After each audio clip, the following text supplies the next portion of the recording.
saraakiisha Israa'iil ayaa qoomamo ka muujiyay in madaxweynihii hore ee Mareykanka Donald Trump ku dhiirigeliyeen inuu isaga baxo heshiiska nukliyeerka ee Iiraan lala gaaray sanadkii 2015 kaas oo soo dadajiyay inuu burburo.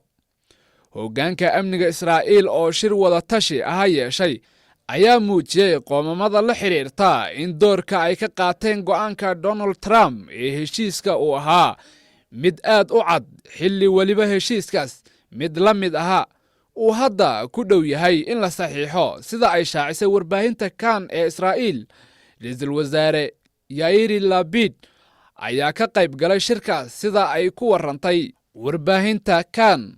Warbixintan oo ku soo beegmaysa xilli Mareykanka iyo Iiraan ay ku dhow yihiin inay saxiixaan heshiis dib u anbaqaadaya hubinta barnaamij nukliyeerka ee Iiraan iyo dhimidda kobcinta macdanta uraniumka si xayiraadda looga qaado bilowgii bishan. Midowga Yurub ayaa Iiraan iyo Mareykanka u gudbiyay hindisahooda kama dambaysta ah ee heshiiska.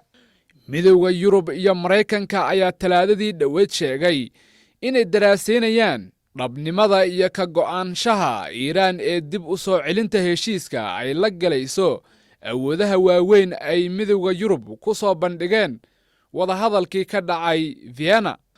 Suurtagalnimada ah in la gaaro heshiis waxay dhabaha u xiri doontaa qaadista cunaqabataynta uu Mareykanka saaray shidaalka Iiraan oo maalintii soo saari kara 2.5 milyan oo barmiil. Iiraan ayaa isaga baxday heshiiska nukliyeerka oo ay la gaartay dalalka Mareykanka, Jarmalka, Faransiiska, Britain, Ruushka iyo Shiinaha sanadkii 2015. Sanadii 2018 Donald Trump ayaa ka baxay heshiis isaga oo kadibna ku sii giijiyay Iiraan cunaqabatayntii saarnayd. Iiraan ayaa kadib ku dhawaaqday tallaabooyin jawaab celin u muuqda oo ay kaga falcelinayso cunaqabataynta sida kobcinta barnaamijka macdanta uraniumka. Israa'iil ayaa muddo dheer diidmo qayaxan kala horjoogtay heshiiska nukliyeerka ee Iiraan lala gaarayo.